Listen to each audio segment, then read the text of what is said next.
This is the fifth and last episode of the serie Futures, in which we interview key players in the design scene working in the public sector in Europe. We have planned this series with Anni Leppänen as part of her larger research for understanding the current change in the government and the design sector.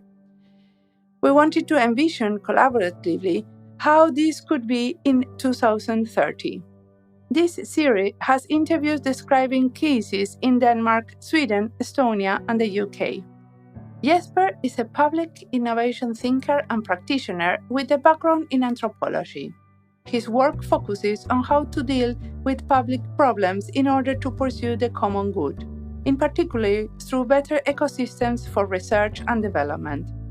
He's working in the State of Change, a non-profit organization based in Australia and operating around the globe. They work on collective learning in issues such as inequalities, climate change, and social justice. In this interview, we talk about changing our mindset and habits, learning collectives, and systemic transformation. My name is Mariana Salgado. This is Diseño y Diáspora.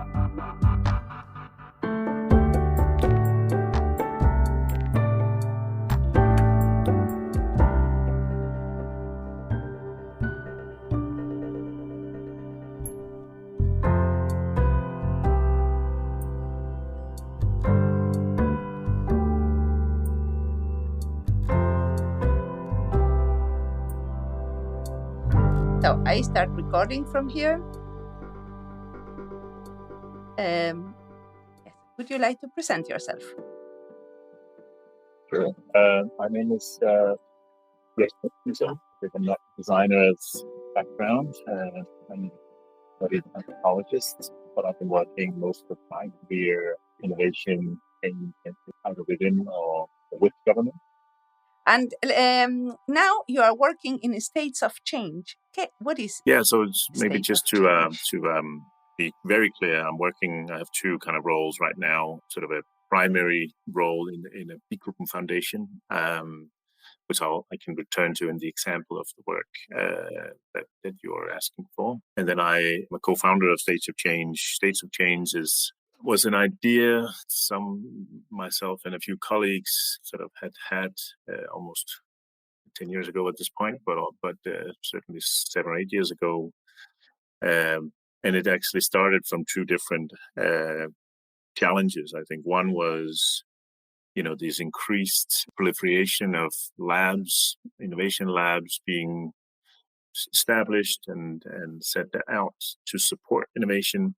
And they felt very on demand in terms of the challenge. If the challenge is to actually build the capacity for government to innovate, or for government to certainly serve its people better in relation to complex challenges. And on the other hand, we saw the providers of innovation learning being maybe not well positioned to deliver the actual support that the government officials need if they are to transition into new ways of working. And that includes both consultancy and scientific research and schools of government and all those sorts of entities. So in a way, what we saw the need for was to really invest in a global ecosystem of innovation practice, where some of the focal points was around developing a new curriculum for innovation learning, public innovation learning. And some of it was also about making some of the ambitions of the more progressive governments, if you will, that actually wanted to transform themselves, to actually make some of them, support them in showcasing what that could look like. So we've basically gathered a global network of innovation practitioners to both help us support ambitious governments, but also help us, in a way, become a live practice curriculum for public innovation that obviously reinvented over time in terms of their own experiences. But it was important that this was about being based practice experience as the focal point, rather than the theoretical ideas about how innovation is supposed to work, which tends to dominate some of the learning around innovation. So if I understood it well, you have this network of different experts that go to different governments and provide certain trainings, but they are working with the real cases of their own challenges. Yeah, and they're working from their own practical experiences as the starting point. I guess the consequence of that is that it puts weight on slightly different things in terms of both what you're learning, but also how you learn in terms of the more intangible nature of changing your mindset, changing your habits, changing how you see the purpose of your role, that sort of thing. It's almost like you're working to support a transition of public officials to a new professional identity in some cases, right? So it's a very different ball game if you compare it to, I guess, at that time when we started, there was a lot of delivery of kind of weekly trainings in design thinking, or a 2-day sprint on data science, or whatever it might be. That was very much focused on the shiny methods as opposed to the actual doing of the work and the implications that these methods might have on the functions and the role of government officials. Could you tell us an example of like something from the curriculum? Like what would be like a new skill or new part of the skills for public innovation? Yeah, I mean, I'm just trying to think about where to start that one. So part of the curriculum was also to have a bit of a straw man in terms of what does this future way of working actually look like, and what should our assumptions be based on what other innovation practitioners would have experienced in terms of what it means to be, what it takes to innovate. And what we found there is that the skills is important and they're teachable, but the mindset and the attitudes around government officials is something that needs to be reactivated or re-engaged with. So a lot of the learning of the curriculum was actually focused on mindset training, if you will. And obviously there were some areas of work. We had 3 overall areas that we typically looked at in terms of learning or accelerating learning, in terms of collaboration, and in terms of leading change. And within that, depending on the case, I mean, we always partner with public servants that was working on a particular challenge. And within that work, we would try to set up, a learning support system where, for example, if this work required you to be more citizen engagement led, it's not just about learning new methods to engage the citizens or to interview them or taking those kinds of data back. It's also about, when you then have done that throughout the process, thinking with the mindset of engaging your end user and having empathy towards their situation and a new relationship to them continuously. So it goes from this sort of one-off activity to an actual awareness and ability to think about that mindset in a lot of different situations throughout that period of time. And that requires rehearsal and reflection and meaning making, because, it takes very different, it looks different in different situations, and it's not always easy to see what actually is the implication for what I'm supposed to do as a public servant right now.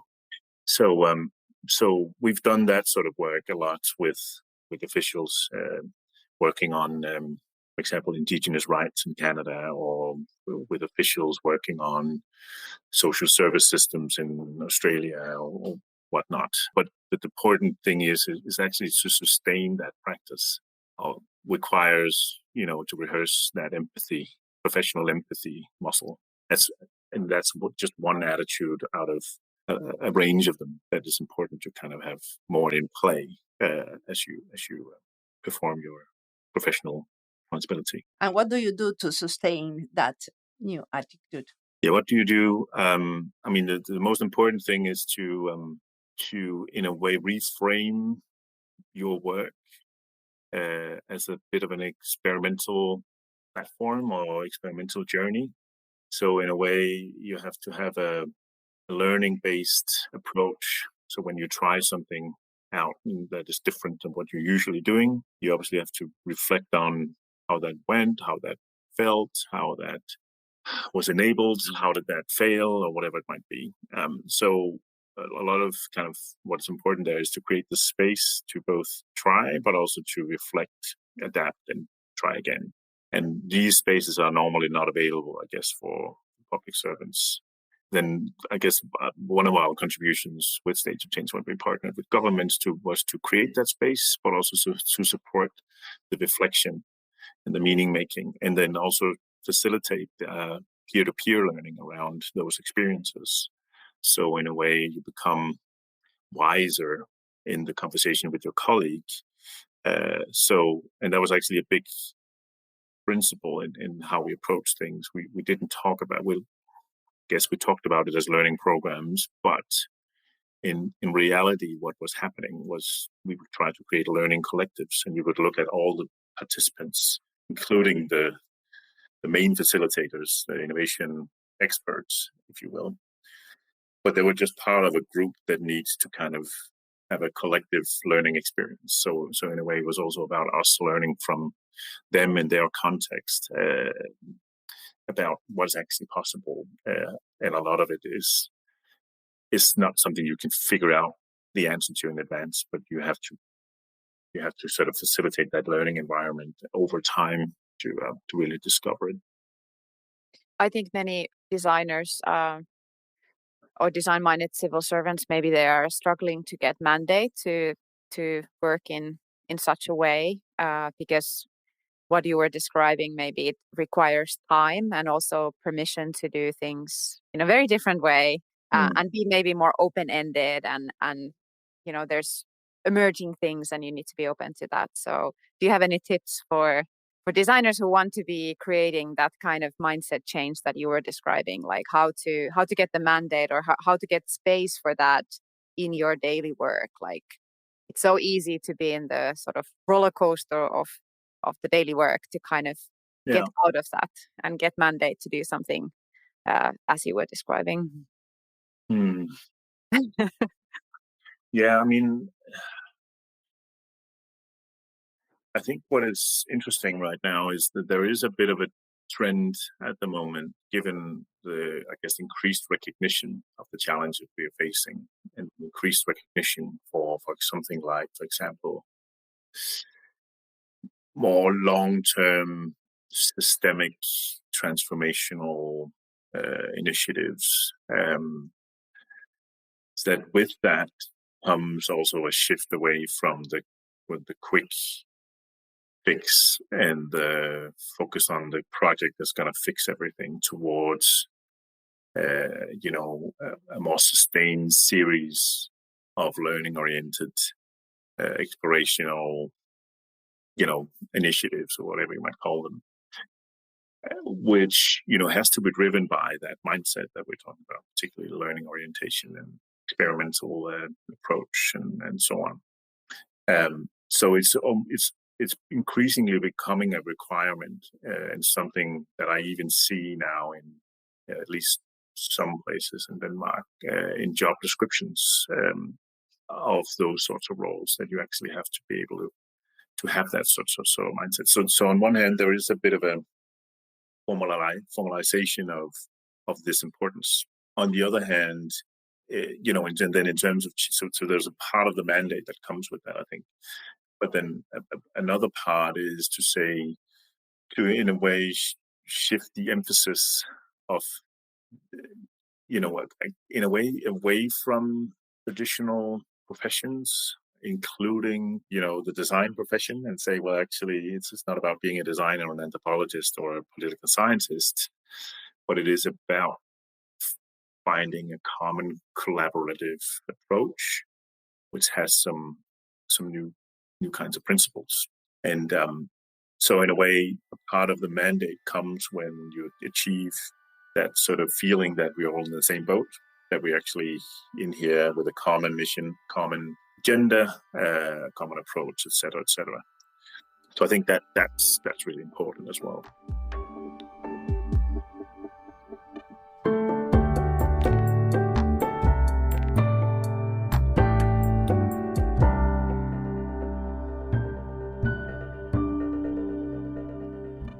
This interview is part of the list Futures in Public Sector, Dinamarca y Diseño, Futuros y Diseño. The list can be found in our website, in YouTube, and in Spotify. Jesper makes important questions. One of them is how to facilitate collective learning environments over time. In Finland, we have a network of designers working for the public sector, and this network has now more than 500 participants. We have sometimes in-person events, but also we have every Thursday an online meeting in which one of us presents recent work. Around 70 persons, or sometimes even more, come weekly to these meetings, and the presentations are really good quality. Also the discussions after the presentations. These Thursday meetings have lasted for many years.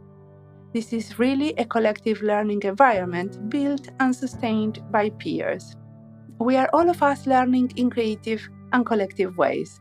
Listening to podcasts is one collective way of learning, not only because podcasts allowed us to better listen each other, but also because of the variety of voices that podcasts are offering. This podcast is also about collective and multilingual learning that goes beyond geographical borders. I have interviewed more than 500 persons working with a design perspective over 5 years. The fact that I mostly do it in Spanish gives a global South perspective that enriches this collective learning. Let's continue listening to Jesper, that he has a lot more to tell.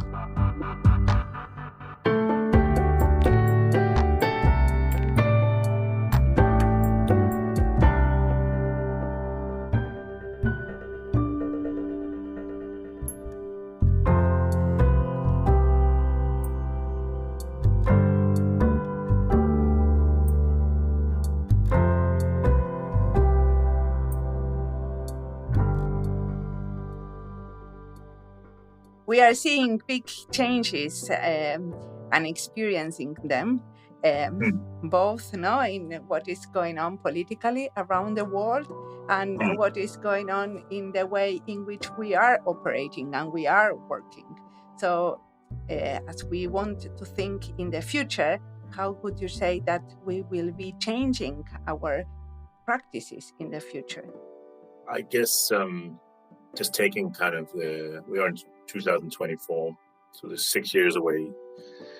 One of the things that have emerged as beginning to really make an impact is this idea of systemic transformation or systemic change, this idea of mission orientation, as opposed to just doing kind of more traditional policy development within siloed areas. And those two together actually really allows for a much broader and much more long-term push for kind of, more fundamental changes in different areas. Obviously, some are obvious, some are less obvious, but so working with marginalized youth, for example, as I'm currently doing, we have an increased amount of actors moving into this space and moving into that recognition.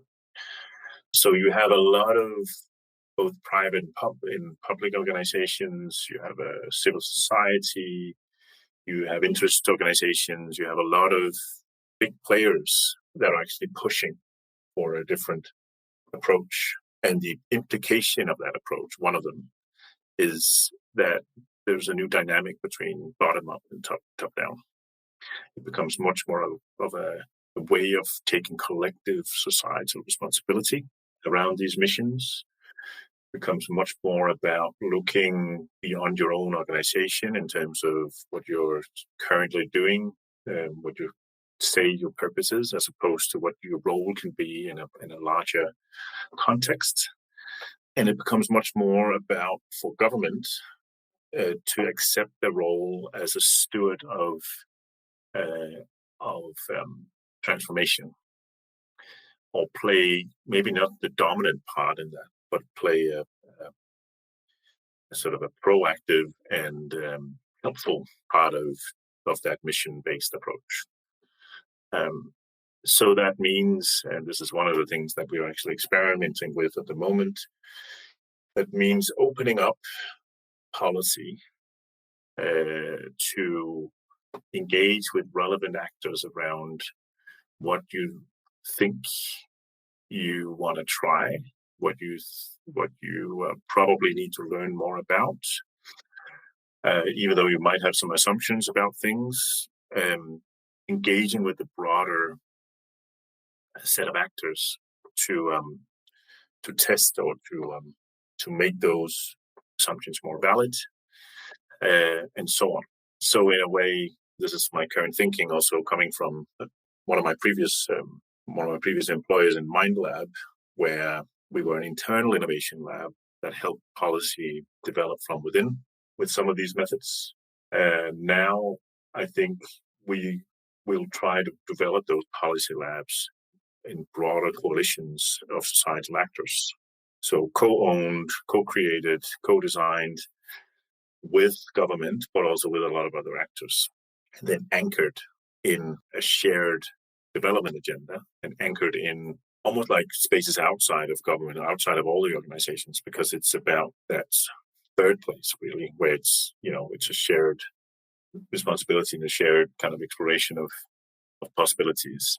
So I don't know, I can't sort of say that there is an image of government like precisely, but there is certainly a shift from government as a provider, or as the expert of analysis and policy development, to a convener of collaborative mission-based transformation. Well, we can see a little bit of that already, right? Because there are labs that are future labs, for example, that you could say that are more like thematic oriented or mission oriented, or also data related labs, no?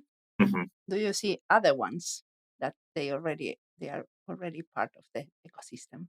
Yeah, I mean, maybe I'm a little harsh here, but I think it often becomes either or. Either you're inside government, you're close working with ministries, or you're outside and you have trouble really gaining access to the political agendas and where I guess decisions are made and so on.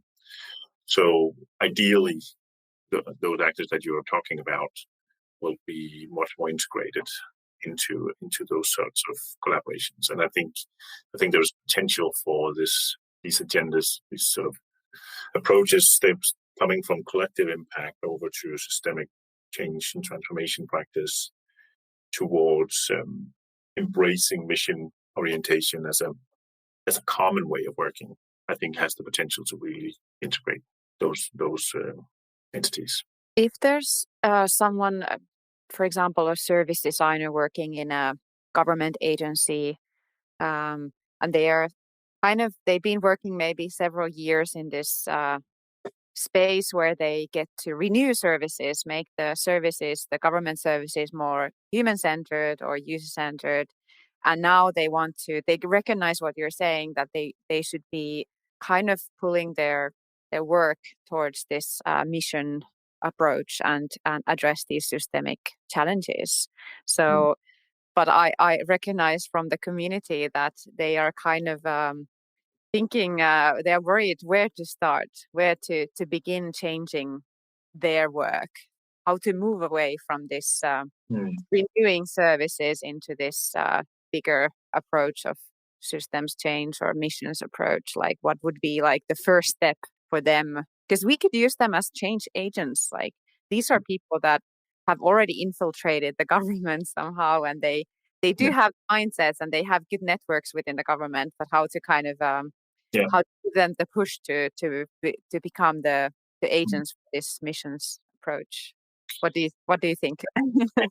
This is my limited knowledge of Finland, but as I recall, you have both people hired as designers in a larger organization. You have also design teams some places, right?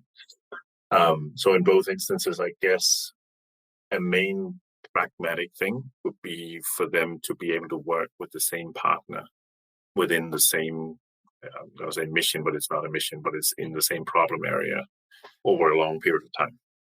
So that iterative approach where it's okay to start with the service design stuff But then over time, it becomes evident that actually, in order for the service design to really make a true difference, that there's some more fundamental organizational things that needs to happen, or there's a more, or some sort of more fundamental systemic administrative innovations that needs to happen, or whatever it might be. And usually, it's my experience, becomes a sort of a natural evolution if you are allowed to work long term with the same partner. So in any respect, and I've done that both in MindLab and at Nesta in States of Change, you see how a project can be small from the get-go, can have those ripple effects, and you're able to build on it within the same organization, within the same people, and within the same reform agenda, or whatever it might be. Things will grow from there. So yeah, I think that's sort of a pragmatic lens to that. I guess the other thing, which I don't know how tough or how much kind of people, so we often talk about government officials being stuck in their ways, have a very rigid perception of what their profession is and what they're supposed to do and so on. Is that the same for designers? A little bit, maybe some designers. Well, we always think that we are going to save the world, right? We always think that we have the right tools to solve certain issues. Yeah, I mean, certainly, and very understandably so, you kind of fall back on what you know and what you're trained to do or what you have done before, and you try to kind of make that the vehicle of the change you want to make. So I guess a lot of experiences that I hear from government officials working with designers is that they actually find them to be the less willing to change in terms of adapting their approach to the reality they work in. So there's a bit of that as well, where you can actually say, well, I might be really good at service design, but this kind of design that the challenge is calling for is actually quite different, though it's more fundamental, it's more systemic. And if that's the case, where can you go to both learn, but also to be open to, challenge yourself on some of the things that you might be sure of otherwise. Yeah, I think I recognize what you're saying, and that's why we're doing the futures process, is also to shake us awake and kind of like understand like how should our work and how should we be changing, what should we be learning. And so and yourself, you're or at least you did your PhD in anthropology, so and you've been working as head of research. So I've been leading a team that has different types of professions within the team. So I'm interested in like what are the different types of people that one should have in a multidisciplinary or transdisciplinary team. Like what are the different professions that you might be collaborating with these days? Maybe you can start by, I don't know, thinking about the role of researchers or anthropologists in these kinds of settings, or what types of people should we have on board of these teams for working around missions or systems change? Yeah, well, it's a very timely question, because I'm currently setting up a team that's supposed to do this, and will be in the coming months. And funnily enough, I'm not thinking about their professional background at all. The attitudes. Are you thinking in the attitudes, in the mindset? Well, yeah, that's definitely. So I guess my starting point is the experience they have, and not so much how long it is, but where they have been trying to make stuff happen. And I guess I'm looking at the ideal combination of being both having worked in or with government closely, having worked in civil society, making things happen from the bottom up, and ideally also have worked in some kind of change supporting entity, like a design unit, or it could be a consultancy as well, but where your role have been to kind of support and drive the change process to actually make things happen, go forward, and so on. So if I can find people that have all of those three and have significant dirt under their nails in terms of really trying to make that happen, I think that's a very strong starting point, because then you're able to put yourself in different positions. There could be some private sector in there as well. It would be great, but that's hard to find in the combination. But the point is that you are able to put yourself in different shoes, and you're able to understand the different logics that is in play. And if you are the person that's done that, you are also probably of the mindset that you actually require, which is being able to kind of adapt, learn a new kind of environment, being able to understand the context you're in, being able to understand people that are different from you and what you usually is, and that sort of thing. So in a way, that tells a lot about usually at least, about who you are. And then beyond that, I think that there are some special skills that is crucial. And I think design is one of them when it comes to making the very complex process tangible, making insights and learning what you learn and so on, making that available to people to engage with and so on. But it's really, I'm finding a much more a hybrid of design and storytelling and sort of learning, design researcher kind of. That's almost like what I think is really crucial. So you are able to both engage in the complex process of learning things and understand the dynamics, take that back, make something tangible out of that, and then to tell the story, the change story or the solution story or whatever it might be, in different ways. Again, I'm just dreaming here. I'm not saying there are many people out there that is that way, but that's the kind of special expertise that is really crucial. And then you have a few other roles, I think, in there. Which one is a more nerdy role, if you say, around learning and portfolio-based learning. So learning across a lot of projects and being able to find patterns and make that a strategic resource of the work. And then a third one, which is probably a more traditional train-checking role, which is about creating the space for the work. So it's often the leadership role, but that is able to kind of have the charisma and the persuasion or the kind of the impact around it, around yourself, to be able to really create the mandate for the work on an ongoing basis. And that includes kind of being able to navigate in all of those different contexts and being able to make the case for the work in very different ways, depending on who you're speaking to and so on. Great. And what inspires you? What are you reading, listening, or watching in relation to design in public sector or innovation in public sector, I would say? I should read more. I don't read enough. I can definitely admit that. It's one of my goals every year is to read more. I think at the moment, I guess what inspires me professionally is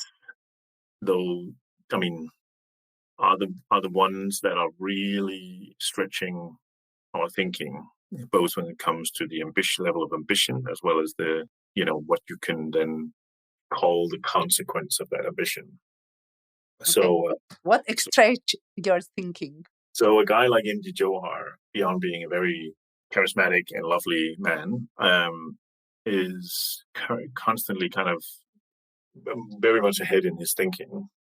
And many of the models that they make in dark matter labs, I think most people, including myself, have a hard time to understand. But they're working on a level of complexity that you can then kind of pick from or kind of steal from. It's in snippets. So, for example, they work on the multi-level engagement at the moment. Even though we're definitely not going to go all the way in when it comes to their approach, there are elements of it we can pick out and inspire our thinking. So it's really useful to have thinkers that are, because he is first and foremost a thinker that actually are able to kind of have the conversation and make things happen around him. So, and then back to the point about design, actually also having the element of trying to visualize what the hell is this very complex way of working actually will look like, even though some of the visuals are also very hard to grasp. It's still,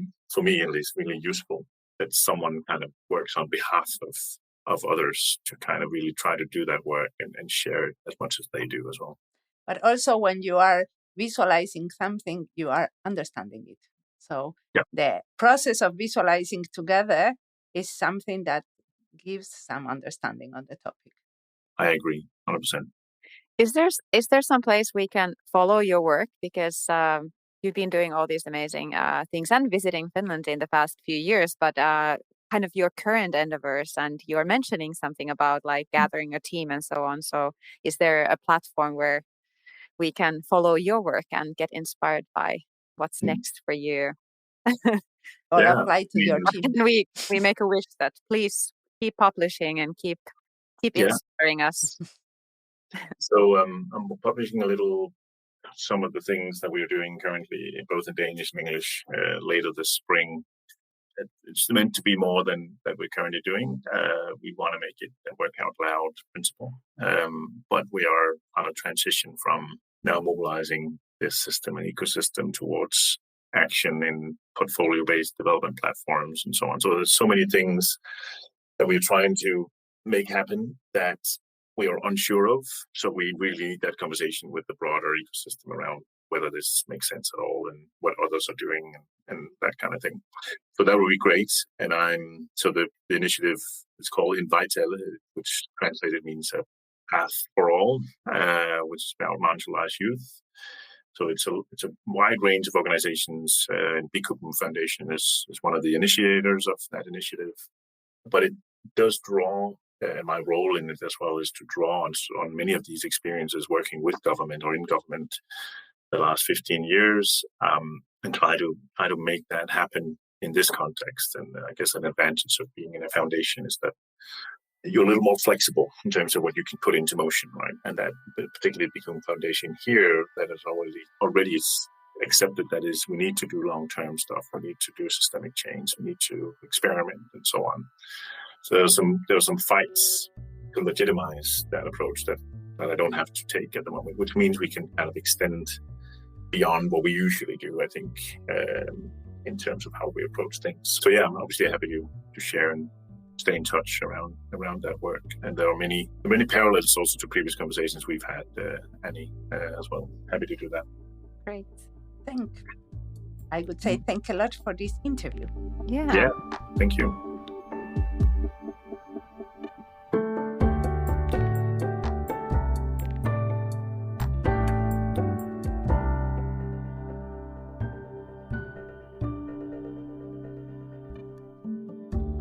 This is the end of this series, Thinking on the Futures of Design in the Public Sector.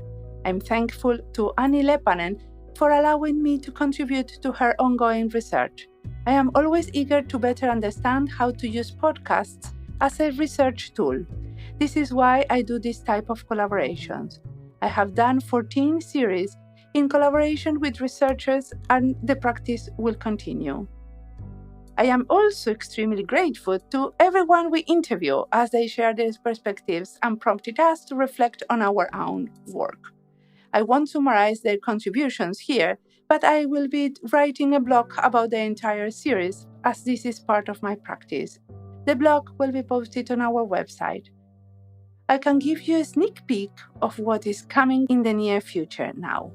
In our previous episode, we started a series on health, which will be mostly in Spanish, where I interview people who come or work in Chile, Argentina, Italy, Uruguay, Norway, Australia, Switzerland, Mexico, the Netherlands, and Finland. They are all designers who work in product design, services, strategic design, experience design, or design research. I think it turned out to be great, but you will let me know. I'm going to publish it in 2 parts because I don't want to bore those who are not interested in health. It's a series of 10 episodes. After that comes a series on biomaterials. This series was done with Heidi Hall as part of her research, exhibition, and upcoming book. We will try something that we have done previously, but in a new way. Use the podcast as part of an exhibition. This time, the exhibition will take place in Berlin. More about this in the coming episodes. Also, the topic of futures will be soon revisited, but this time we will not have a series on the public sector, but on future foresight and participatory foresight.